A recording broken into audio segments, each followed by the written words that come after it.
함께 하실 하나님 말씀은 빌립보서 3장 10절에서 14절입니다. 지난주에 한번 읽었었죠? 빌립보서 3장 10절에서 14절 찾으셨으면 제가 받들어 읽겠습니다. 내가 그분의 죽으심에 일치되어 그분과 그분의 부활의 권능과 그분의 순환들의 교제를 알고자 함이니 어떤 방식으로든 내가 죽은 자들의 부활에 도달하려는 것이라. 내가 이미 도달한 것처럼 하지 않았으며 이미 완전한 것처럼 하지도 않았느니라. 다만 내가 그것을 붙잡을 수만 있다면 그것을 위하여 내가 그리스도 예수께 붙잡혀 있으므로 나 또한 뒤따라가노라. 형제들아, 나는 나 자신이 그것을 붙잡은 것으로 여기지 아니하노라. 오직 내가 행하는 한 가지는 이것이니 곧 뒤에 있는 그러한 것들을 잊어버리고 앞에 있는 그러한 것들을 향하여 손을 뻗어 그리스도 예수 안에 있는 하나님의 고귀한 부르심의 상을 위하여 내가 그 표대를 향해 밀고 나아가는 것이라. 지난 시간에 이 구절들에 대해서 잠깐 설명을 했었습니다. 그리고 10절에 그 순환들의 교제를 주제로 말씀을 나눴었습니다. 오늘은 지난 시간에 그 말씀드린 대로 같은 줄에 있는 부활의 권능에 대해서 말씀을 상고해보는 그런 시간을 갖도록 하겠습니다. 자, 오늘날 우리가 사용하는 부활이라는 단어는 문자 그대로 죽음에서 다시 살아나는 것을 의미합니다. 사실 구약 성경에 부활이라는 단어는 없습니다. 구약 성경은 주로 히브리어로 기록되어 있죠. 아람어가 조금 섞여 있습니다. 우리가 쓰는 킹제임스 성경의 구약은 히브리어 마소라 원문, 신약은 헬라어 표준 원문을 바탕으로 번역되었습니다. 부활을 뜻하는 용어 아나스타시스죠. 그 단어는 이제 그 헬라어로 기록된 신약 성경에 비로소 등장하는 것입니다. 그러면 구약 성경에는 뭐 부활에 관한 얘기들이 전혀 없는 것이냐? 그렇진 않죠. 고대 히브리어에는 부활을 직접적으로 나타내는 단어는 없습니다. 하지만 부활과 관련된 개념들은 등장하는 것입니다. 시편 6편 5절인데요. 이는 사망 가운데는 당신을 기억함이 없기 때문이니이다. 음부 가운데서 누가 당신께 감사들을 드리겠나이까. 다윗의 시죠. 여기서 음부, 더 그레이브라고 번역이 되어 있죠. 히브리어로는 이제 그 스올입니다. 죽은 혼들이 들어가는 사후의 처소를 말하는 것이죠.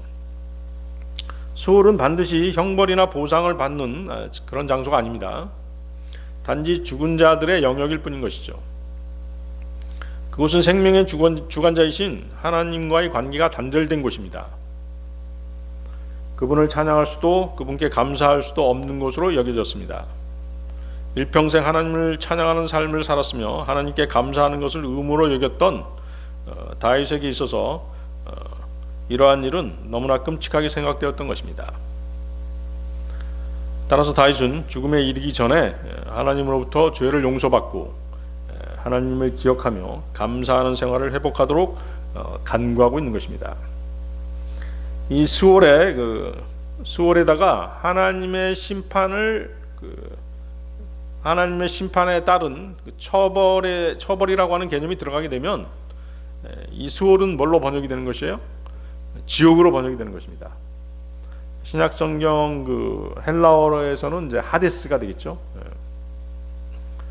다니엘서 12장 2절입니다. 그리고 땅의 진토 가운데 잠자는 자들의 많은 수가 깨어나리니 얼마는 영원한 생명이 이르고 얼마는 수치와 영원한 모멸에 이르니라. 부활을 언급하는 구절이죠. 자, 부활이라는 단어는 나오지 않지만 명백하게 부활에 해당되는 구절입니다. 사람이 죽어 땅에 묻혀있는 상태를 잠잔다라고 표현하고 있습니다. 그래서 부활은 첫째, 영원한 생명을 얻는 부활이 있고 둘째, 수치와 영원한 모욕을 받는 부활, 이렇게 두 가지 부활이 있다고 말씀하고 있는 것이죠. 자, 영원한 생명을 얻는 부활은 언제 있을까요? 여러분들, 영원한 생명을 얻는 부활 언제 있죠? 천년왕국 바로 전에 있는 것이죠. 그래서 천년왕국에 들어가게 되는 것입니다. 영원한 그때가 이제 첫째 부활인데 그 사람들은 이제 영원한 생명을 얻은 사람들이에요. 그러면 수치와 영원한 모욕을 받는 부활은 언제 있을까요? 그렇죠, 바로 그거죠. 천년왕국이 끝난 바로 직후 백보자 심판 때가 바로 그때 부활하는 사람들은 뭐예요? 수치와 영원한 모욕을 받는 사람들이 대부분이죠. 그래서 육신의 부활이라고 하는 개념은 그 제2성전 시대, 제2성전 시대가 언제예요? 제1성전은 솔로몬 성전이고 제2성전이 이제 수룹바벨 성전입니다. 그런데 이 수룹바벨 성전을 증축한 게 이제 헤롯 성전이죠. 그래서 제2성전 시대다 그러면 수룹바벨 성전 시대부터 헤롯 성전 시대까지를 얘기하는 것이에요. 그때 이제 활동하던 그 구약의 인물들은 이제 바리새인들이었죠. 그래서 이 육신의 부활이라고 하는 개념은 이 바리새파 사람들 사이에서 생겨난 그런 개념이었어요. 그리고 신약 성경의 가장 중요한 주제가 되었죠. 예수님 시대에는 부활이 중요한 믿음의 교리였지만 유대교에서는 이렇듯 후대에 발전된 그런 개념이었던 것입니다. 그래서 구약 성경은 부활을 암시하는 시적 또는 예언적 언어를 사용했습니다. 신약 성경처럼 명확한 용어를 사용하지는 않았습니다. 유대교에서 바리새인들은 부활과 천사를 믿었죠. 반면에 사두개인들은 부활을 믿지 않았고 대신 율법만을 아주 중요시했습니다. 자, 부활의 권능이란 무엇인가? 첫 번째, 죽음의 권세에 대한 승리입니다. 부활은 그리스도께서 죽음에 대한 승리를 보여주신 가장 확실한 증거입니다. 예수 그리스도 주님을 믿는 자들은 영원한 생명을 얻는 것입니다. 자, 여러분들 로마서 6장 9절 보세요. 로마서 6장 9절입니다.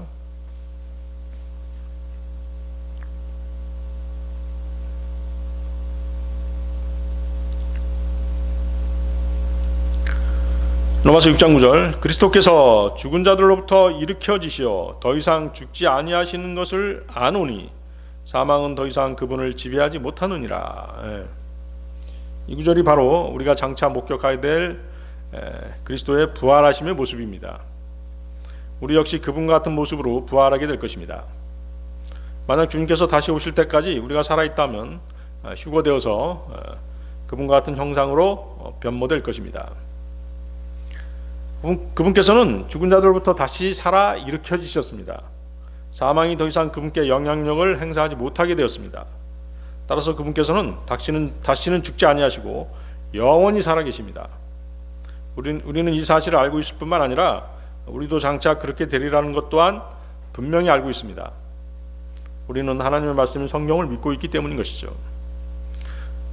그 이유에 보세요. 로마서 6장 8절 이제 우리가 그리스도와 함께 죽어 있다면 우리가 또한 그분과 함께 살게 될 것을 우리는 믿느니라. 자, 여러분들 우리가 그리스도와 함께 죽어 있다면 맞습니까? 네. 우리는 정말로 그리스도와 함께 죽었습니다. 언제 죽었죠? 우리가 구원받을 때 그리스도와 함께 십자가에 못 박혔던 것이죠. 옛사람이 십자가에 못 박힌 것이에요. 그래서 그리스도와 함께 죽어 있다면은 영적인 부활을 예고하는 말씀이죠. 영적인 부활을 예고하는 말씀입니다. 우리가 거듭날 때 옛사람이 주님과 함께 십자가에 못 박혔고 뭐가 살아났어요? 영이 살아난 것이죠. 영이 하나님과의 관계가 회복된 거예요. 성경의 대전제가 뭐냐면 죄 때문에 하나님과의 관계가 끊어진 것이죠. 그런데 우리가 거듭남으로써 옛사람은 죽었고 옛사람은 십자가에 못 박혀 죽었어요. 그리스도와 함께 죽었죠. 영이 살아남으로써 하나님과의 관계가 회복된 것이죠.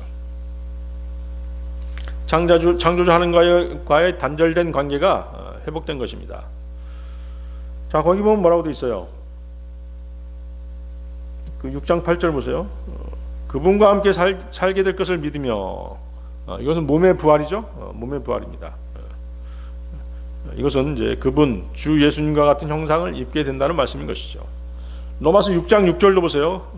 그 이후에 로마서 6장 6절 이것을 알거니와 우리의 옛사람은 그분과 함께 십자가에 못 박히나니, 그렇죠? 이는 그 죄의 몸이 멸망받게 하려는 것이요 이후로는 우리가 죄를 섬기지 않게 하려 함이라. 자, 그래서 이 일은 영적으로 벌어진 일이라 눈에는 보이지 않습니다. 아담의 본성을 따르는 옛사람을 영적으로 2000년 전에 갈보리 십자가로 넘겨준 것입니다. 이 사실을 믿고 자신에게 적용하는 사람은 참 자유를 누릴 수 있는 사람인 것이죠. 하지만 거듭났어도, 구원받았어도 지금의 육신이 자신이라고 생각하는 사람은 죄를 섬기는 육신적인 그리스도인으로 살게 되는 것입니다. 다시 말씀드리지만 구원받기 전에 옛사람은 십자가에 못 박혀 죽었습니다. 내 안에는 거듭난 새 사람이 살고 있는 것입니다. 그래서 그리스도인 하면 뭐예요? 그리스도인 하면 작은 그리스도라는 뜻이에요. 그 결과 우리는 더 이상 죄를 섬기지 않게 된 것입니다. 죄의 몸이 멸망했으니 당연한 결과겠죠? 그렇죠? 죄의 몸이 멸망하여 더 이상 존재하지 않는데 어떻게 계속해서 죄를 섬길 수 있겠습니까?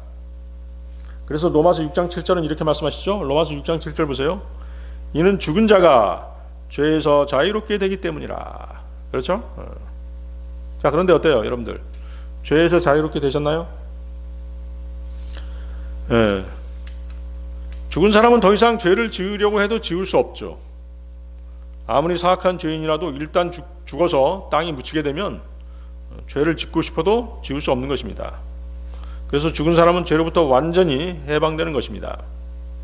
우리의 옛사람도 사망 선고를 받았기 때문에 죄에서 우리는 자유롭게 된 것입니다. 자, 그럼에도 불구하고 우리가 계속 죄를 짓는 이유가 뭘까요? 사도 바울도 그 사실 때문에 대단히 많이 괴로워했었습니다. 구원받았으면 하나님과 같은 거룩한 삶을 살아야 되는데 그렇지 못한 자신이 무척이나 원망스러웠던 것입니다. 그래서 로마서 7장, 여러분 한 장 넘겨보세요. 로마 7장 24절 25절. 바울 사도가 뭐라고 얘기합니까? 오, 나는 비참한 사람이로다. 누가 나를 이 사망의 몸에서 구해내겠는가? 나는 우리 주이신 예수 그리스도를 통하여 하나님께 감사드리노라. 그렇기에 나 자신은 생각으로 하나님의 법을 섬기나 육신으로는 죄의 법을 섬기노라. 그렇죠? 생각으로는 하나님의 법을 섬기고 싶어 해요. 나 하나님 말씀대로 살아야 돼. 근데 어때요? 몸은 죄의 법을 섬기는 거죠. 왜?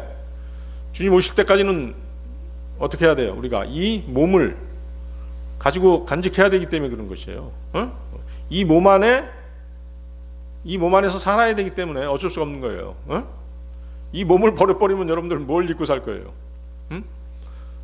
쇳덩어리, 로봇처럼 쇳덩어리를 입고 살 거예요? 아니면 거적대기를 걸치고 살 겁니까? 그렇지 않죠? 주님 오실 때까지는 이 육신을 입고 살아야 되는데 죄가 어디를 통해서, 이 육신을 통해서 발현하는 것이에요. 아시겠어요? 그래서 바울은 그 죄가 거듭난 새 사람에게 있는 것이 아니라 자신이 주님 오실 때까지 끌고 다녀야 할 육신에 있었던 것을 알았던 것이죠. 구원받을 때 혼이 육신에서 분리되었기 때문에 지금의 육신이 짓는 죄가 혼에 영향을 미칠 수 없는 것입니다. 심판받고 지옥에 가는 게 뭐예요? 심판받고 지옥에 가는 게 뭐죠? 혼이지 않습니까? 그렇죠? 혼입니다. 그렇기 때문에 구원받은 혼은 심판과 죄의 형벌로부터 안전한 것이죠. 6장 8절 다시 보십시오. 6장 8절, 로마서 6장 8절. 또한 그분과 함께 살게 될 것을 우리는 믿느니라. 우리는 반드시 그렇게 될 것입니다. 우리는 그분과 같은 형상, 즉 그리스도의 부활하심의 모양 그대로 살아 일어나게 될 것입니다. 로마서 6장 5절인데요. 로마서 6장 5절로 보세요. 이는 우리가 그분의 죽음과 같은 모습으로 함께 심겼다면 우리가 또한 그분의 부활과 같은 모습으로 될 것이기 때문이라. 자, 6장 9절도 보십시오. 다시 6장 9절. 6장 9절은 사망이 주님을 주관하지 못한다라고 말씀하시죠. 거듭난 사람이 죄에 대해서 승리할 수밖에 없는 이유인 것이죠. 주 예수님의 죽음과 부활이 죄의 권세를 무너뜨려 버린 것입니다. 예수님의 부활은 사망의 지배력을 무력화시켰습니다. 따라서 예수님 안에 있는 성도들, 그리스도의 몸의 지체인 우리에게 사망은 더 이상 위협적인 존재가 될 수 없는 것입니다. 그렇죠? 우리는 주님의 몸 안에 들어가 있는 사람들이죠. 몸의 지체잖아요. 주님께서 사망을 이기셨기 때문에 우리도 더불어 사망을 이길 수 있게 된 것입니다. 그래서 사망은 그리스도인들에 대한 지배권을 완전히 상실해버린 것이죠. 주님의 부활은 우리의 승리를 보장합니다. 주님은 죽음에서 살아남으셨을 뿐만 아니라 죽음을 이기셨습니다. 부활을 믿는 자들에게 죽음이 끝이 아니라는 것을 주님이 부활하심으로써 부활을 믿는 우리에게 죽음이 끝이 아니라는 것을 알려주신 것이죠. 주님이 살아계심으로 우리도 살아나는 것입니다. 그래서 고린도전서 15장 55절은 오 사망아 너의 쏘는 침이 어디 있느냐, 오 음부야 너의 승리가 어디 있느냐 하고 말씀하시는 것입니다. 부활의 권능이란 무엇인가? 두 번째, 구원받은 증거입니다. 그리스도의 부활은 우리가 의롭다 하심을 얻고 하나님과 올바른 관계를 맺는 데 있어서 필수적입니다. 자, 여러분들 로마서 4장 25절 보세요. 로마서 4장 25절. 그분께서는 우리의 범죄들로 인하여 넘겨지셨으며 우리의 칭의를 위하여 다시 일으켜 주셨느니라. 예, 거기다 밑줄 쳐놓으세요. 우리의 칭의를 위하여 다시 일으켜 주셨느니라. 칭의, 영어로 뭐라고 되어 있습니까? justification, 의롭다 하심, 이것이에요. 의롭다 하심, 칭의. 그래서 뭐예요? 주님의 죽음은 뭐다? 주님의 죽음은 우리의 죄 때문에 주님이 죽으셨죠. 그렇죠? 또 주님의 부활은 우리를 의롭게 하시기 위해서 부활하신 것이에요. 아시겠죠? 그 차이점을 알아주세요. 여러분이 주 예수 그리스도를 믿는다는 것이 무엇이라고 생각하세요? 그분께서 우리 죄들과 함께 범죄함 때문에 대신 죽으셨고 장사 지낸 바 되셨다가 사흘 만에 죽은 자들로부터 다시 일으켜 주심으로써 하나님의 의가 우리의 의가 되었음을 선포하신 하나님을 믿는 것입니다. 그것이 바로 주 예수 그리스도를 믿는다는 뜻이에요. 우리가 의롭게 되었기에 우리는 구원받고 영원한 생명으로 거듭나게 되었습니다. 하나님의 자녀가 되었습니다. 예수 그리스도와 함께 영원한 공동 상속자가 되었습니다. 오직 믿음으로 말미암아 하나님의 은혜로 그렇게 된 것입니다. 하나님께서 어떤 죄인을 의롭다라고 여기시면 그는 실제로 의롭게 되는 것입니다. 이것이 바로 뭐다? 칭의죠. justification. 이 의롭다 하심, 이 칭의에 대한 개념은 가장 먼저 창세기 15장 6절에 나타난 아브라함과 하나님과의 관계를 통해서 나타났던 것입니다. 창세기 15장 6절인데요. 이에 그가 주를 믿었으니 그분께서는 그것을 그에게 의로 여기셨더라. 단순하죠? 아브라함이 하나님 믿었더니 하나님께서 아브라함을 의롭다 이렇게 말씀해 주신 것이에요. 그게 바로 칭의예요. 그래서 칭의라고 하는 개념 잘 알아두시기 바랍니다. 그래서 아브라함의 믿음은 신약 성도의 믿음의 모범이 되는 그런 믿음이었던 것이죠. 그래서 우리는 믿음의 본받을 대상으로 아브라함을 제시합니다. 그의 행실들을 교훈으로 삼습니다. 하나님께서는 믿음의 의로 여겨지는 사람으로 아브라함을 내세우시는 것입니다. 아브라함을 아주 단순하게 믿은 것이잖아요. 하나님께서 아브라함에게 하신 약속은 율법의 행위에 의한 것이 아니었죠.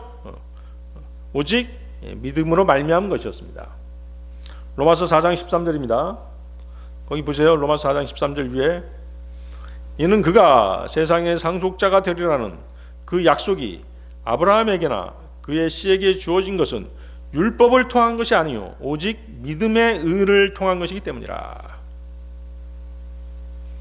우리에게도 예수 그리스도를 믿는 믿음을 통해 하나님의 의가 전가되었다라고 얘기합니다. 전가라는 말 나오죠. 전가가 뭐죠? 넘겨주는 것이죠. 넘겨서 뒤집어 씌우는 것을 전가라고 해요. 근데 이 전가라는 단어가 사실은 나쁜 의미로 사실 많이 쓰이죠. 응? 그렇죠? 죄를 전가하다 이런 표현 있잖아요. 죄를 뒤집어 씌운다 이런 표현 있죠. 그게 전가입니다, 사실은. 근데 여기서는 뭐예요? 의를 전가시켰다고 했죠. 의를 넘겨주신 것이죠. 그 23절 보세요. 4장 23절 24절. 로마서 4장 23절 24절.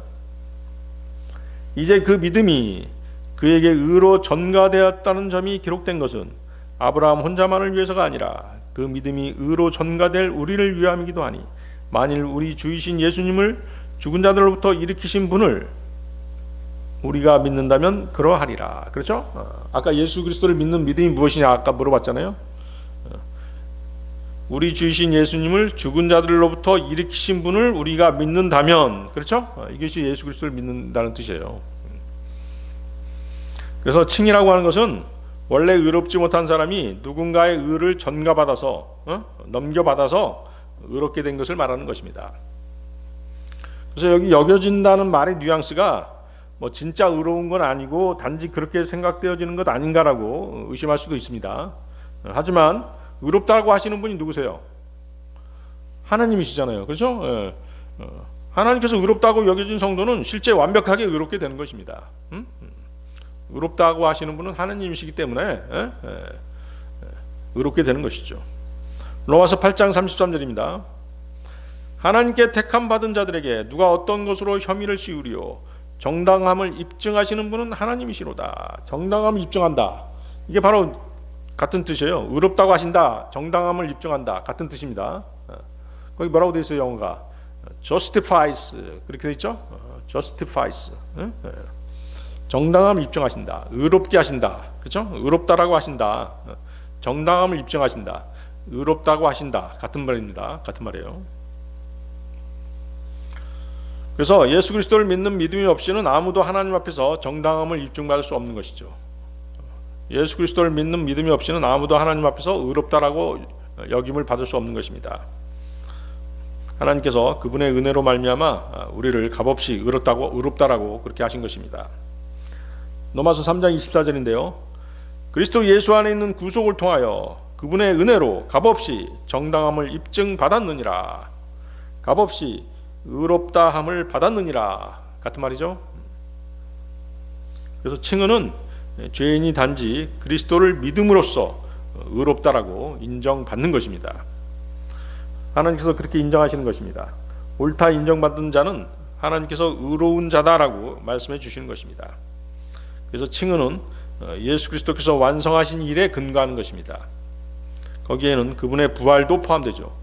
거기에는 그분의 부활도 포함되죠. 아까 우리 읽었었죠? 로마서 4장 25절 다시 보세요. 로마서 4장 25절 다시 보십시오. 그분께서는 우리의 범죄들로 인하여 넘겨주셨으며 우리의 칭의를 위하여 다시 일으켜 주셨느니라. 그렇죠? 그러니까 아까 뭐라고 말씀드렸어요? 우리의 죄 때문에 예수 그리스도께서 죽으셨고, 그렇죠? 우리의 칭의, 우리의 의롭다 하심을 위해서 다시 부활하신 것이에요. 아시겠죠? 그래서 부활은 뭐다? 칭의가 된다. 하나님께서는 우리의 범죄함 때문에 그 아들을 대속제물로 죽음에 내어주신 것입니다. 예수님께서는 하나님 아버지의 이와 같은 뜻을 쫓아서 기꺼이 십자가 죽음을 받아들인 것입니다. 만약에 주님이 죽으신 채로 그대로 남아있다면 어떻게 되겠어요? 그분이 죽으시고 부활하지 않으셨다면, 그러면 예수님이 죄인이란 뜻이죠. 그렇죠? 죄인은 다시 부활할 수 없는 것이에요. 심판 때에서는 물론 부활하겠지만 그것은 이제 영원한 지옥으로 넘겨지기 위해서 부활하는 것이고, 예수님이 죽고 부활하지 않으셨다면 예수님도 죄인이란 뜻이 되는 것이에요. 죄의 삭은 사망이라고 성경이 말씀하시잖아요. 그렇죠? 그래서 예수님이 죽은 채로 남아있다고 한다면 그분의 희생이 충분치 않다는 증거인 것이죠. 하지만 주님이 부활하셨다는 것은 그분께서 죄와 죽음과 심판을 이기셨음을 보여주시는 것입니다. 그래서 부활이 없으면 용서도 없는 것이에요. 아시겠죠? 하나님께서 그리스도를 다시 살아나게 하신 목적은 우리의 의를 선포하기 위해서입니다. 예수 그리스도의 죽음과 부활은 결국 믿는 자들의 칭이라고 하는 하나의 목적을 위해서인 것이죠. 지금 우리는 부활하신 살아계신 그리스도를 믿습니다. 그런데 이 믿음은 살아계실 뿐 아니라 우리의 죄를 대속하시고자 죽음에 내어준 바 되신 바로 그분에 대한 믿음입니다. 그렇죠? 그분의 죽으심이 우리의 죄에 대한 형벌을 의미한다면 주님의 부활은 우리의 칭의에 대한 증거가 되는 것입니다. 잘 아시겠죠? 주님은 그분의 순환에 관해 말씀하실 때 언제나 부활에 대해서도 함께 말씀하셨습니다. 그러니까 그분의 부활, 그분의 죽음, 그분의 부활을 동시에 말씀하신 것이에요. 여러분들이 예수님을 믿을 때 복음을 전할 때도 마찬가지지만 죽으신 예수님만 믿고 죽으신 예수님만 전하면 안 되는 것이에요. 부활하신 예수님도 같이 전해야 되는 것이죠. 아시겠죠? 죽으셨다가 부활하신 예수님을 같이 전해야 되는 것이에요. 마태복음 16장 21절인데요. 그때 이후부터 예수님께서 자기 제자들에게 보여주기 시작하신 것은 곧 자신이 예루살렘으로 가야 한다는 것과 장로들과 수석 제사장들과 서기관들에게서 많은 것들로 순환을 겪어야 한다는 것과 죽임 당해야 한다는 것과 셋째 날에 다시 일으켜져야 한다는 것이었더라. 그렇죠? 항상 그래서 주님은 그분의 죽으심뿐만 아니라 부활에 대해서도 같이 말씀하신 것이죠. 자, 이제 그리스도를 믿는 모든 사람은 자신의 죄에 대해서는 죽은 자가 되었습니다. 그렇죠? 왜?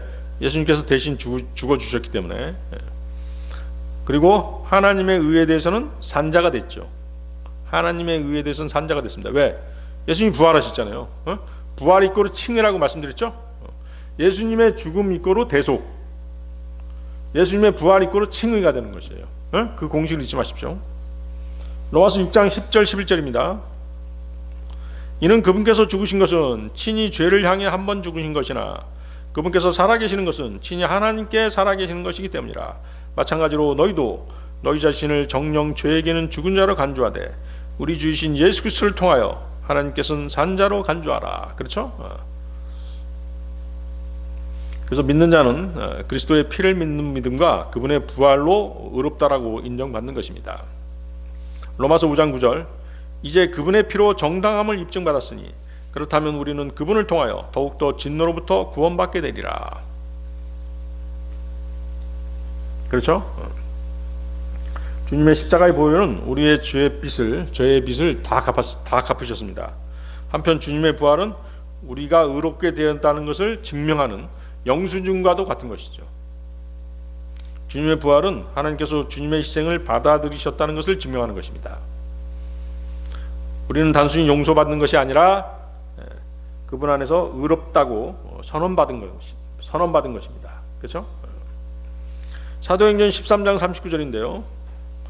그분에 의하여 너희가 모세의 율법으로는 정당함을 입증받을 수 없었던 모든 일에서 믿는 자들 모두가 정당함을 입증받았다는 것이라. 그렇죠? 정당함이라고 하는 이제 그 표준역은 정당함이라고 이제 번역을 했는데 다른 번역본들은 다 의롭다 하심 이렇게 번역을 했거든요. 같은 의미입니다. 같은 의미예요. 표준역은 이제 그 사전적으로 그렇게 번역한 거예요. justifies. 자, 부활의 권능이란 무엇인가? 세 번째, 믿음 생활의 능력을 공급해 줍니다. 믿음 생활의 능력을 공급해 주는 것이 부활의 권능이죠. 자, 예수님을 살리신 그 하나님의 능력이 믿는 자들에게 하나님을 섬기고 지옥교회를 섬기고 형제자매들을 섬길 수 있는 힘을 주는 것입니다. 여러분들 에베소서 1장 19절에서 23절 한번 보세요. 에베소서 1장 19절에서 23절.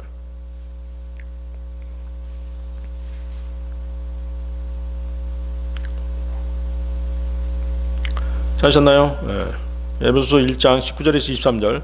그분의 막강한 권능의 역사하심대로 믿는 우리를 향하신 그분의 권능의 지극히 위대하심이 무엇인지를 알게 하려 함이라.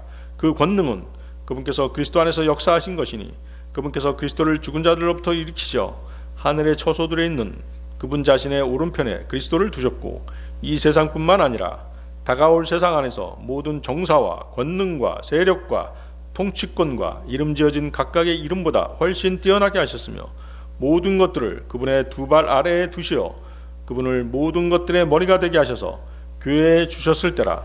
교회는 그분의 몸이요 모두 안에서 모두를 채우시는 분의 충만함이라. 자, 이 구절을 자세히 보면은 그리스도를 죽은 자들로부터 살리신 능력이 어디에도 있다고 말씀하시는 거죠? 구원받은 그리스도인들의 몸 안에도 있다라고 말씀하시는 것이에요. 실제로 그렇죠? 실제로 그렇습니다. 로마서 8장 10절 11절인데요. 로마서 8장 10절 11절. 그리고 그리스도께서 너희 안에 계신다면, 그렇죠? 그리스도께서 우리 안에 계신 것을 알고 계시나요? 그리스도께서 너희 안에 계신다면 몸은 죄로 인하여 죽었으나 성령은 의로 인하여 생명이 되시느니라. 그러나 예수님을 죽은 자들로부터 일으키신 분의 영께서 너희 안에 거하신다면 그리스도를 죽은 자들로부터 일으키신 분께서는 너희의 죽을 수밖에 없는 몸까지도 너희 안에 거하시는 그분의 영을 통하여 되살아나게 하시리라. 자, 여러분들 지금 읽은 구절에서 삼위일체 하나님이 다 나오시죠? 그렇죠? 첫째 구절에서 뭐가 나와요? 그리스도께서 나오시잖아요. 성자 하나님 나오시고, 그 다음에 영, 그분의 영, 성령 하나님 나오시죠? 그리고 그리스도를 죽은 자들로부터 일으키신 분 나오죠? 성부 하나님 나오십니다. 그렇죠? 예수 그리스도를 죽은 자들로부터 살리신 능력은 어떤 능력이냐면 예수 그리스도를 셋째 하늘로 이끌어 올리시는 하나님의 능력인 것이죠. 주 예수 그리스도를 현재의 셋째 하늘로 옮기신 능력은 어디에도 있다? 이 땅에 있는 구원받은 그리스도인들 안에도 있다는 그 말씀을 하시는 것이에요. 여러분들 그 능력을 실감하고 계신가요? 고린도전서 3장 16절은 뭐라고 말씀하십니까? 너희가 하나님의 성전인 것과 하나님의 영께서 너희 안에 거하신 것을 너희가 모르느냐? 자, 이 사실이 부활은 죽음 이후만을 위한 것이 아니라는 증거입니다. 예수님을 살리신 그분의 영이 우리 안에 거하셔 죄와 육신을 이기게 하시잖아요. 그렇죠? 우리가 믿음 생활을 해나갈 힘을 주시잖아요. 바울은 하나님의 자녀들이 이 사실을 알고 하나님의 성품과 행동이 그들에게도 나타나도록 기도하라고 그렇게 말하고 있는 것입니다. 자, 이제 부활하셔서 하나님 오른편에 계신 예수 그리스도는 모든 것 위에 계십니다. 주님은 영적인 몸의 머리 되심은 물론이고 지리적인 위치로도 가장 높은 곳에 계십니다. 주님은 우주의 만물 위에 계시죠. 권세와 권위와 관련해서도 우주의 만물 위에 계십니다. 사탄, 마귀들, 천사들, 스랍들, 그룹들, 천사장들이 모두 그분께 복종합니다. 골로새서 1장 17, 19절입니다. 그리고 그분께서는 모든 것들보다 먼저 계시며 그분에 의하여 모든 것들이 존재하느니라. 그리고 그분께서는 몸된 교회의 머리시라. 그분께서는 시작이시요 죽은 자들로부터 첫째로 나신 분이시라. 곧 그분께서는 모든 것들 안에서 월등함을 지니려 하심이라. 이는 모든 충만함이 그분 안에 거하는 것이 아버지를 기쁘게 하였기 때문이라. 예수 그리스도께서는 모든 시대뿐만 아니라 영원토록 모든 이름들 위에 높임을 받으셔야 할 분이신 것입니다. 빌립보서 2장 9절. 이런 이유로 하나님께서도 그분을 지극히 높이셨으며 그분께 각각의 모든 이름 위에 한 이름을 주셨느니라. 모든 이름 위에 있는 한 이름이 바로 예수 그리스도시죠. 그래서 예수 그리스도는 궁극적으로 예수 그리스도 앞에 뭐가 붙어요? 주라고 하는 이름이 붙죠? 그렇습니다. 그래서 주라는 칭호를 가지고 계실 뿐만 아니라 만물을 주관하는 주권자이심을 나타내는 것입니다. 그래서 하나님께서 주신 모든 이름 위에 있는 한 이름에는 우리가 그분께 드려야 할 존경과 경의가 모두 포함되어 있는 것이죠. 마태복음 28장 18절인데요. 그런 다음에 예수님께서 오셔서 그들에게 이같이 일러 말씀하셨느니라. 하늘에 있는 모든 권능과 땅에 있는 모든 권능이 나에게 주어지는도다. 그래서 모든 이름 위에라는 말은 예수님께서 하늘, 땅, 영의 모든 존재 위에 가장 높은 영의 자리를 받으셨다는 것을 의미하는 것입니다. 그것은 다른 누구도 주님께서 지금 지니고 계신 권위와 영광을 가지지 못했고 앞으로도 가질 수 없음을 말씀하시는 것입니다. 빌립보서 2장 10절 11절인데요. 이는 하늘에 있는 것들과 땅에 있는 것들과 땅 아래에 있는 것들에 속한 모든 무릎마다 예수님의 이름에 꿇게 하려 하시며 모든 혀마다 예수 그리스도께서 주이심을 고백하여 하나님 아버지께 영광을 돌리게 하려 하심이라. 그렇죠? 최후의 백부자 심판 때에서 마지막 그 지옥으로 떨어지는 사람들도 다 예수님께 영광을 돌리게 되어 있는 것입니다.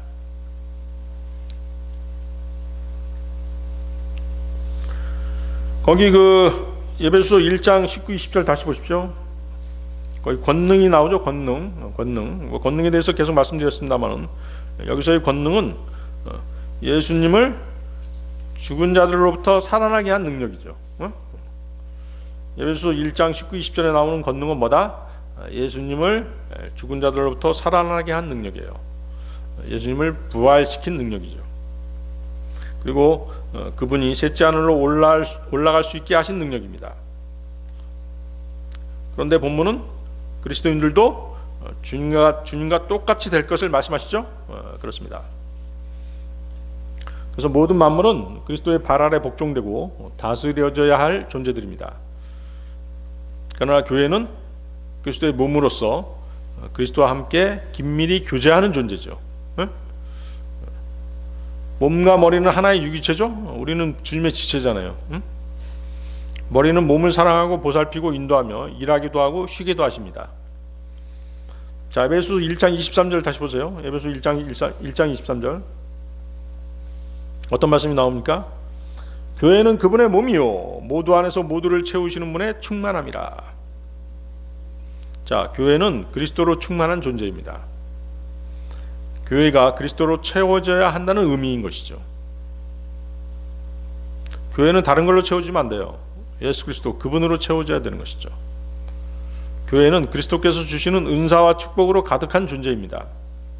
이처럼 교회가 그리스도로 말미암아 채워져야 할 존재이고 또한 그렇게 채워질 때 교회의 역할을 제대로 감당할 수 있는 것입니다.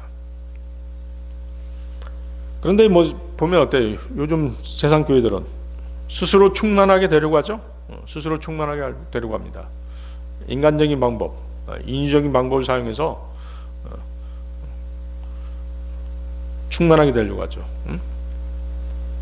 교회 마케팅도 하고 그러잖아요. 마케팅 기법 이런 거 써가지고 교인들 끌어모으게 하고 그러잖아요. 특히 신천지라든가 이런 데가 그런 기법을 아주 잘 쓰는 거예요. 심리적인 어떤 상담이랄지 어떤 경영 기법 같은 걸 막 도입해가지고 그렇게 교회를 꾸려나가는 것입니다. 그렇지만 교회는 뭐다? 그리스도를 머리로 하는 그분의 몸이므로 그리스도로 말미암아 충만케 되어지는 존재인 것입니다. 그래서 그 본문을 다시 해석하면 어떤 해석이 나오냐면 교회는 만물 안에서 만물을 충만케 하시는 자로 말미암아 충만케 되는 존재이다. 만물 안에서 만물을 충만케 하시는 자로 말미암아 충만케 되는 존재라는 것이죠. 교회가 주님의 충만하심은 만물의 생명을 포함한 모든 것을 공급하시는 그분의 능력을 보면 알 수 있는 것이죠. 그렇죠? 드레핀 들꽃 하나라도 솔로몬의 영광보다 더 멋있게 그렇게 입히시는 분이 하나님의 능력이시잖아요. 그러니까 주님의 충만은 뭐냐면 누군가에게 무엇을 공급했다고 해서 그 분량이 줄어드는 그런 충만이 아니에요. 그분의 충만하심은 무엇을 아무리 많이 공급해도 절대로 줄어들지 않는 그런 충만인 것입니다. 요한복음 1장 16절이죠. 그리고 그분의 충만하심에서 우리 모두가 받았으니 은혜의 은혜니라. 여러분들 요한복음 1장 16절 한번 보세요. 요한복음 1장 16절 그리고 그분의 충만하심에서 우리 모두가 받았으니 은혜의 은혜니라. 앞에 있는 은혜는 뭐죠? 앞에 있는 은혜는 구약의 율법을 말하죠. 구약 율법을 말하고, 뒤에 있는 은혜는 예수 그리스도를 통한 은혜죠. 그렇죠? 그래서 은혜의 은혜니라는 표현, grace for grace인데, 율법보다 더 온전한 은혜를 말하는 것이죠. 예수 그리스도를 통한 은혜인 것이죠. 그래서 하나님께로부터 주어진 모든 은혜가 그분의 은혜로 거듭난 사람들에게 베풀어진다는 뜻인 것이죠. 그것도 전혀 모자람이 없이 그분의 충만하심에서 그 모든 은혜를 그리스도인들이 받을 수 있게 된 것입니다. 다시 말하면 은혜의 은혜니라, grace for grace는 은혜로 구원받은 그리스도인들에게 베풀어지는 은혜로 하나님께로부터 예수님께 어떤 은혜가 주어졌건 그 모든 은혜는 영적으로 거듭난 사람들의 것이 된다는 그런 말씀인 것입니다. 부활의 권능이란 무엇인가? 마지막 네 번째, 그리스도의 부활은 우리의 미래의 부활을 보장해 줍니다. 그리스도의 부활은 우리의 미래의 부활을 보장해 줍니다. 여러분들 고린도전서 15장 20절 23절 보세요.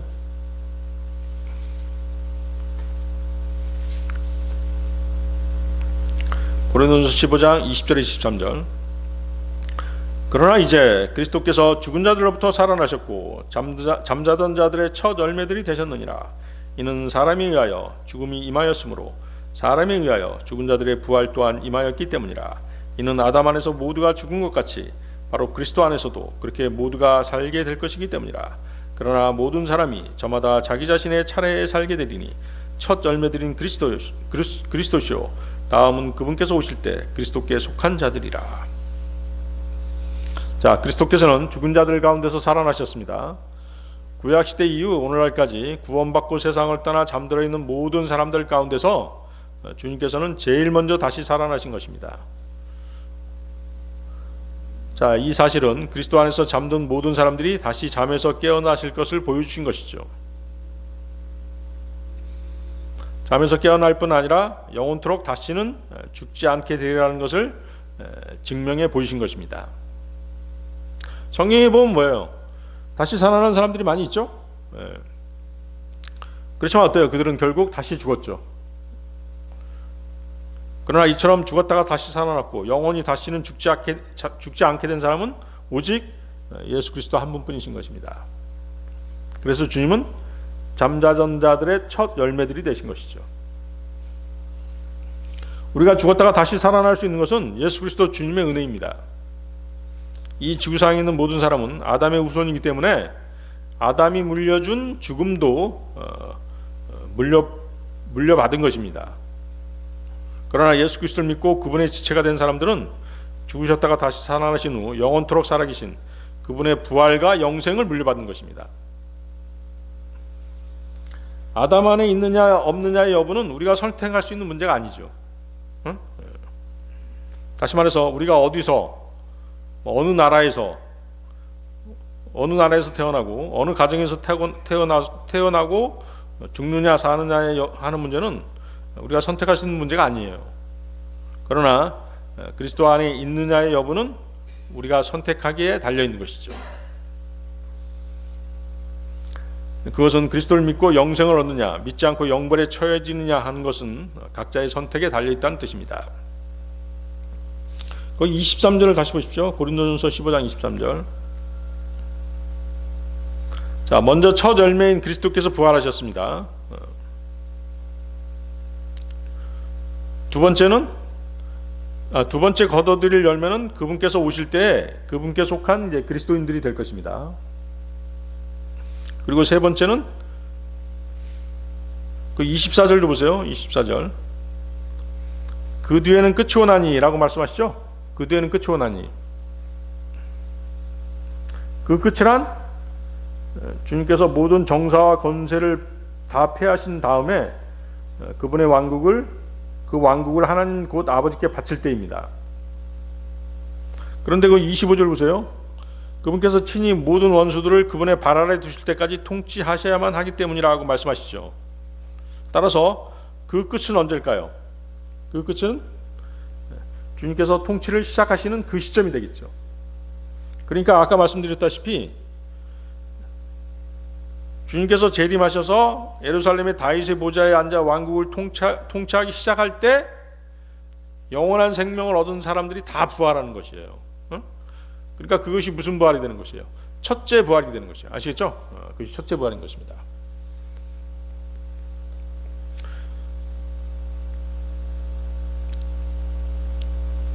첫째 부활에 대해서는 계시록 20장 4절 5절에 나와 있습니다. 계시록 20장 4절 5절. 그리고 내가 보좌들과 그것들 위에 앉은 자들을 보았는데 심판이 그들에게 주어졌더라. 또한 내가 예수님의 증거를 위하여 그리고 하나님의 말씀을 위하여 목배임 당한 자들의 혼들도 보았는데 그들은 그 짐승도 그의 형상도 경배하지 않았고 그의 표를 그들의 이마 위에나 그들의 손안에 받지도 아니하였더라. 그런즉 그들은 살아서 그리스도와 함께 1000년 동안 통치하였더라. 그러나 죽은 자들 중 나머지는 그 1000년이 끝나게 될 때까지 다시 살지 못하였더라. 이것이 첫째 부활이라. 그렇죠? 영생을 얻기로 작정된 사람들은 다 천년왕국 전에 부활하게 되어 있는 것이에요. 이 첫째 부활은 세 부분으로 되어 있습니다. 세 부분. 여러분들 추수 때 보면 세 가지가 있죠? 초절매, 그 다음에 두 번째 추수, 세 번째 뭐예요? 이삭 죽기가 있잖아요.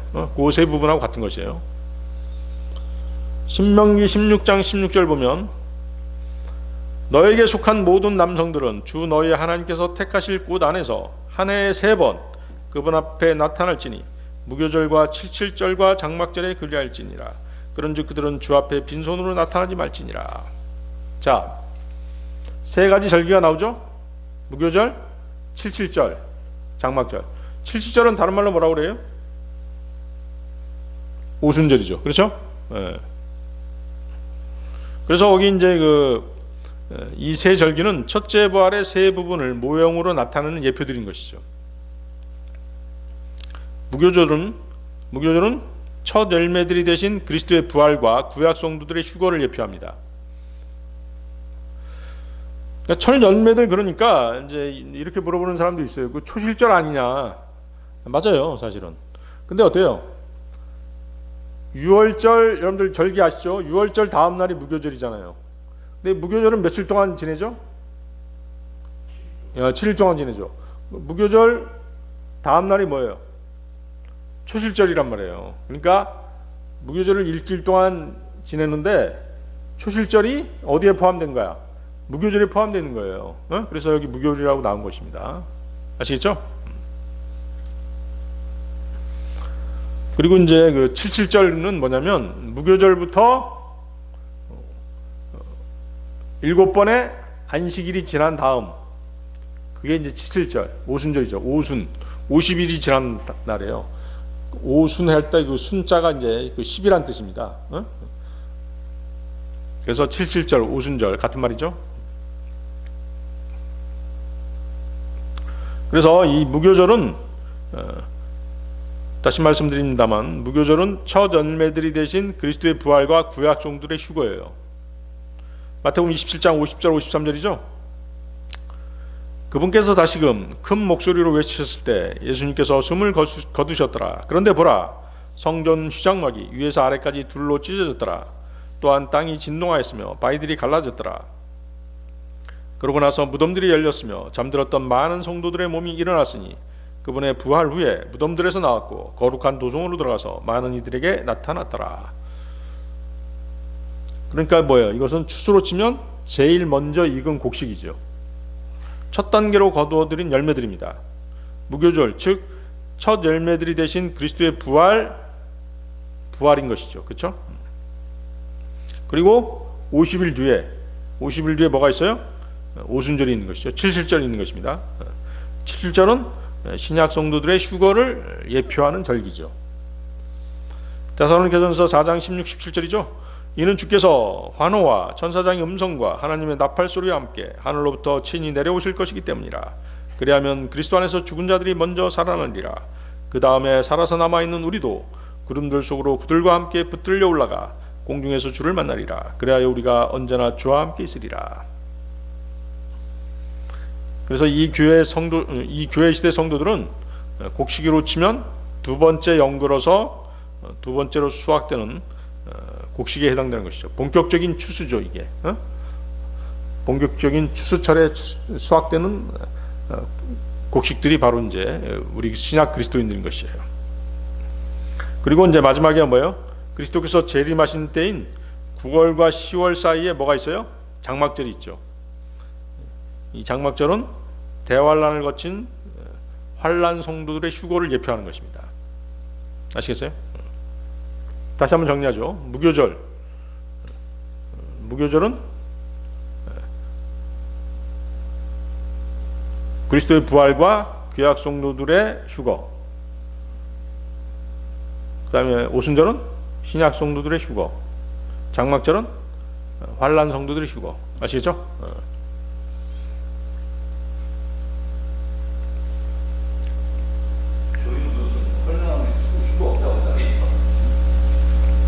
그 잘못 얘기했을 것이에요. 만약에 잘못 들으셨던가. 예. 자, 그래서 이제 그 환란 성도들은 어떻게 된 거예요? 환란 성도들은 이제 그 추수로 치면 뭐에 해당되는 것이에요? 이삭 줍기에 해당되는 것이죠. 이사야서 26장 19절입니다. 당신의 죽은 사람들이 살아나리니 저의 죽은 몸과 함께 그들이 일어나리이다. 티끌 속에 거하는 너희여 깨어나서 노래하라. 이는 당신의 이슬이 풀잎들의 이슬 같고 땅이 죽은 자들을 내놓을 것이기 때문이다. 자, 이 구절이 바로 환란 후 휴거죠. 성경에 휴거라는 용어는 없습니다만 우리는 산자들의 부활을 단지 휴거로 표현하고 있는 것이죠. 그래서 여러분들 이사야서 26장 19절 환란 후 휴거라고 그렇게 표시해 놓으면 되겠습니다. 이사야서 26장 19절. 정확한 그 환란 후 휴거는 계시록 11장 12절에 나오죠. 계시록 11장 12절. 그러자 하늘로부터 그들에게 말씀하시는 커다란 음성을 그들이 들었는데 이리 올라오라 하였더라. 그러자 그들이 구름 속에서 하늘로 올라갔으며 그들의 원수들이 그들을 보았더라. 자, 여기서 이제 휴거되는 두 사람은 모세와 엘리야지만 이는 환란 끝에 있게 될 환란 성도들의 휴거를 두 사람이 대표하는 것이죠. 자, 이처럼 그 첫째 부활에 해당되는 휴거에는 세 단계가 있는 것입니다. 아까 말씀드렸죠. 구약 성도들의 휴거, 신약 성도들의 휴거, 그리고 환란 성도들의 휴거, 이 세 가지가 있는 것이죠. 또 한 가지 증거를 댄다면 이제 그 성경에 이리 올라오라는 말씀이 있죠. 이리 올라오라는 말씀이 몇 번 있어요? 3번 있죠, 그렇죠? 그래서 잠언 25장 7절에 있는데 잠언 25장 7절은 바로 구약 성도들의 휴거죠. 그리고 계시록 4장 1절, 계시록 4장 1절에 또 이리 올라오는 말씀이 있어요. 그것이 바로 신약 성도들의 휴거고, 아까 읽었죠? 그 계시록 11장 12절 아까 읽었잖아요. 그것이 바로 이제 모세와 엘리야를 포함한 환란 성도들의 휴거를 나타내는 것입니다. 이처럼 성경은 세 차례의 휴거를 무교절 77절, 장막절의 세 절기로 예표하고 있고 이리 올라오라고 하는 세 번에 걸친 명령으로 나타내고 있는 것입니다. 자, 오늘 설교의 결론입니다. 자, 여러분들 고린도전서 15장 54절 57절 한번 보세요. 고린도전서 15장 54절 57절.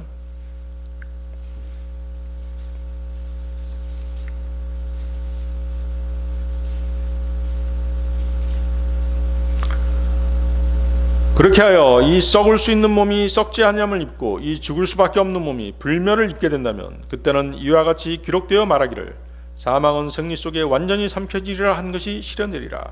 오 사망아, 너의 쏘는 침이 어디 있느냐? 오 음부야, 너의 승리가 어디 있느냐? 사망의 쏘는 침은 죄요, 죄의 힘은 율법이라. 그러나 우리 주 예수 그리스도로 말미암아 우리에게 승리를 주시는 하나님께 감사들이 있기를 바라노라. 자, 이미 죽어서 그 몸이 땅속에서 썩어버린 그리스도인들은 썩지 않을 새 몸을 입게 되는 것입니다. 살아서 휴거될 사람들 역시 산채로 죽지 않은 몸을 입게 되는 것입니다. 그렇죠? 여러분들 어때요? 지금 여러분들이 지금 입고 있는 이 육신이 마음에 드시나요? 하늘나라까지 계속 가지고 가고 싶으세요? 네, 그런 생각 없으시죠? 우리는 반드시 새 몸을 입어야 되는 것이에요. 그래서 이 두 부류에 속한 모든 그리스도인들은 사망과는 관계가 없는 그런 사람들인 것이죠. 그래서 이사야서 25장 8절 말씀이 성취되는 것입니다. 이사야서 25장 8절, 그분께서 승리 가운데 사망을 삼키시리라. 그리고 주 하나님께서 모든 얼굴들에서 눈물들을 닦아내실 것이요. 살아서 들림받은 그리스도인들은 죽지 않을 새 몸을 입고 오 사망아 너의 쏘는 침이 어디 있느냐 하고 당당하게 외치게 될 것입니다. 그리고 이미 죽어 무덤에 들어가 있는 그리스도인들도 썩지 않을 새 몸으로 갈아입고 나와서 오 음부야 너의 승리가 어디 있느냐 하고 기뻐 외칠 것입니다. 지금 예수 그리스도께서 재림하신다면 우리들 그리스도인들은 사망이 쏘는 아픔을 전혀 맛보지 않고 영원히 살게 됩니다. 눈 깜짝하는 순간에 우리의 몸이 죽지 않은 몸으로 변화되기 때문입니다.